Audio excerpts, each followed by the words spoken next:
રાષ્ટ્રીય પછાત એકતા મંચ અધ્યક્ષ ગઢડા વિધાનસભાના પૂર્વ ઉમેદવારી શ્રી મંજીભાઈ સોલંકી અને રાજેશભાઈ સોલંકી, રમેશભાઈ બગડા, વિઠ્ઠલભાઈ સાપરિયા, જાકીરભાઈ સંઘી, મૌલાના શૌકત અલી સૈયદ, યોગેશભાઈ ડાભી, ઇમરાનભાઈ ગડકથરા, મિથિલાનંદ બાપુ. ભાવનગર રોડ છે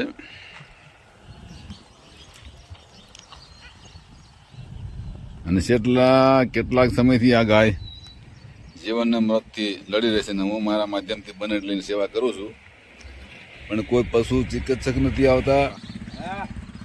આ એક અબોલ પશુ છે, એના લોહી જઈ રહ્યું છે અહીંયા, આ જો નકરું લોહી જઈ રહ્યું છે ને શિંગડામાંથી. કહેવાતા હિન્દુ ધર્મના ઠેકેદારો અને ગૌરક્ષકો જે પોતે વાતો કરે પણ આની સેવા કોઈ કરતું નથી. 1962માં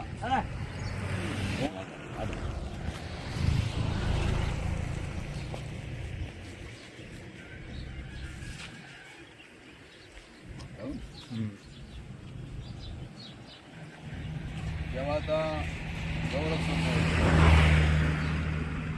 ગાયને રાષ્ટ્રમાતાનો દરજ્જો આપતા લોકોને અહીંયા આવીને જોવું જાણવું જાય કેટલું લોહી પડ્યું છે ને કેટલા સમયથી શિંગડું હડેલું છે. અને ખરા ડૉક્ટરોને પશુ પ્રેમીઓને જે વાત કરી છે પણ કોઈ આવતું નથી. અમે અમારા માધ્યમથી આવેલી પત્રો પણ આપેલા છે એટલે અહીંયા અબોલ જનાવરને માટે કોઈ ધ્યાન આપતું નથી.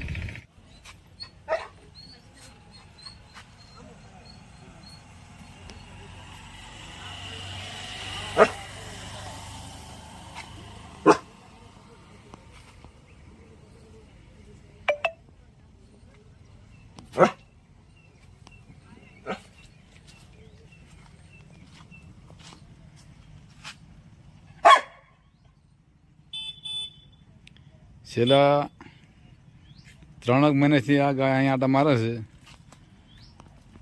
બને એટલી સેવા કરીએ છીએ નીણ પાણીની, પણ કોઈ હિન્દુ ધર્મના કે કોઈ ગૌરક્ષકો આની શોધ લેવા આવતા નથી. શિંગડો આખો હળી ગયો છે. લાગતા વળગતા જે માણસો હોય એને ધ્યાન દેવું. કારિયાણી ગામમાં ગાય રખડે છે. દૂધ આપતી ત્યાં સુધી માતા હતી, અત્યારે રખડાવ બની ગઈ છે. માતામાંથી ખૂન વહી રહ્યું છે.